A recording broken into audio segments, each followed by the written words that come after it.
Have you ever wasted money on equipment? Over my 12 plus years of running a photography and video production company, I have had more than my fair share of bad purchases. In this video, I'm going to share my top 5 with you and hopefully give you some tips on how you can not waste money like I did. The number one piece of equipment I regret purchasing was the DLC camera slider. This is something I actually bought back in 2011. And at this point, my first mistake is I didn't know a lot about sliders. I was just breaking into the video market, and so I wanted to use that because I saw that it could give good, really interesting looks on the camera. But other than that, I didn't really know much about it. And this was at the point where YouTube was still very early on, so you couldn't see a ton of reviews on stuff.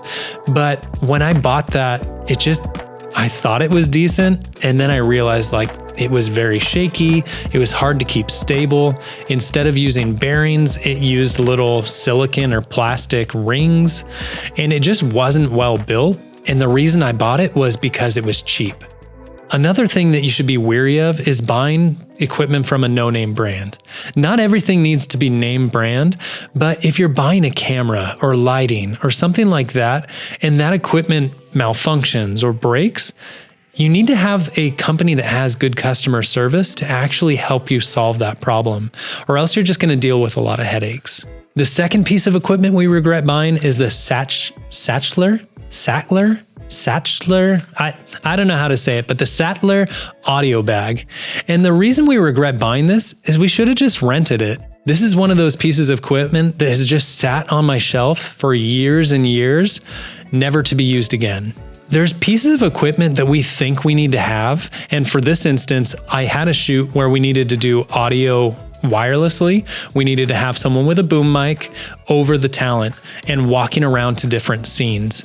And so we needed an audio bag for that. And I was like, might as well just buy it. And so I bought this bag, which it's a great bag. There's nothing wrong with it, but it has sat on my shelf for years.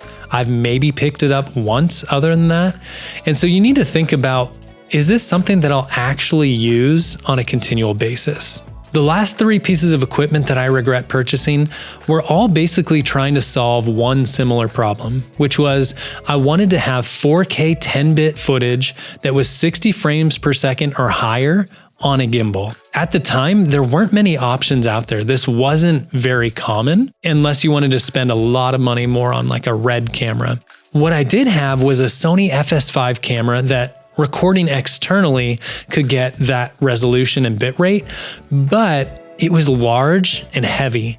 And so most gimbals just couldn't handle it unless, again, you wanted to buy a very expensive gimbal. So what I did end up buying was a Devin signature glide cam. And I watched a lot of his videos on YouTube at this point, and he was always flying a RED on this glide cam. And I've seen other people put heavy cameras on there, and I reached out to the guy on Craigslist, do you think it can do this camera? Oh yeah, it can totally do that camera. And there was a few things that I found. It was so crazy heavy on that glide cam, and even if I could balance it well, which I couldn't, it was just going to be super hard to fly that camera. And so ultimately, I realized that this was not the solution for me. Number one, I bought something thinking it would solve a problem that I had before knowing if it could solve that problem. Number two, Craigslist or Facebook Marketplace or whatever place you go buy used equipment, there can be challenges in its own right. And so I ended up selling that on Craigslist probably 2 weeks later for $100 loss. Don't make the same mistake that I did. So the 4th and 5th piece of equipment that I regret purchasing, I actually bought at the same time. I bought a Blackmagic Pocket 4K cinema camera, as well as the DJI Ronin S Gimbal. And the reason I bought those two is Sony had taken forever to drop the A7S III.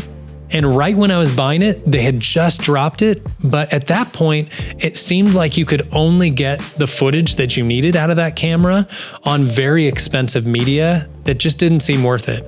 So what I ended up doing is I bought the gimbal because I had seen that it should be able to balance. You might need some counterweights, but it should be able to balance. Well, the Pocket 4K is a wide camera, and even with counterweights and everything, again, it was super heavy. and uncomfortable, but it never felt like it was balanced right. I used it on a few shoots and I was never thrilled with how the footage came out. It had a little bit of jitter to it. It just wasn't right. And the camera, it was good, but I think in my mind, I really wanted the Sony a7S III. Now, one quick caveat on the Blackmagic Pocket 4K is I ended up liking the camera later. I regretted it initially, probably for close to a year. And then we ended up having one of our cameras break down and we had to switch to the Blackmagic Pocket 4K as our primary camera for a while. And I learned that hand holding that camera and using some of their great menu systems and some of the different features on the camera, even color grading Blackmagic RAW, I learned that I liked the camera much more than I thought I did. And so it's become one of our workhorse cameras that we use all the time. So here are some takeaways that you should learn. The first one is don't buy impulsively. Try to take the time to really research the equipment that you're buying. Make sure that it actually solves the problem that you're trying to solve so that you don't waste money. Whenever we do things quickly and impulsively, we make bad decisions. So think about that. Second, whenever possible, rent equipment before you buy it. If you're buying off-brand equipment, you're likely not going to be able to rent it because most places don't have that. So at least do some research on YouTube because there's lots of YouTubers who are reviewing some of those off-brand companies.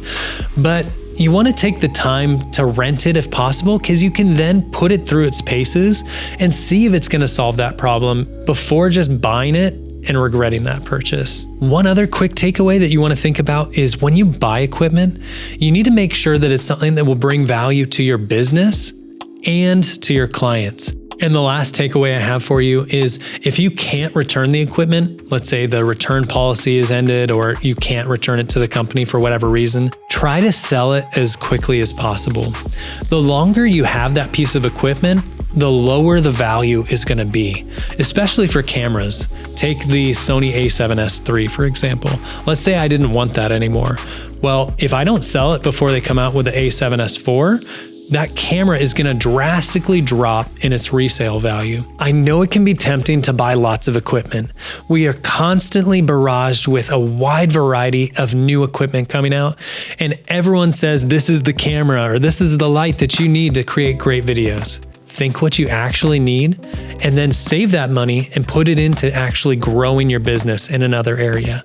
And if you want to learn about starting a video production company, make sure you check out our last video here, or check out one of our other videos that YouTube will recommend for you. We'll see you next time.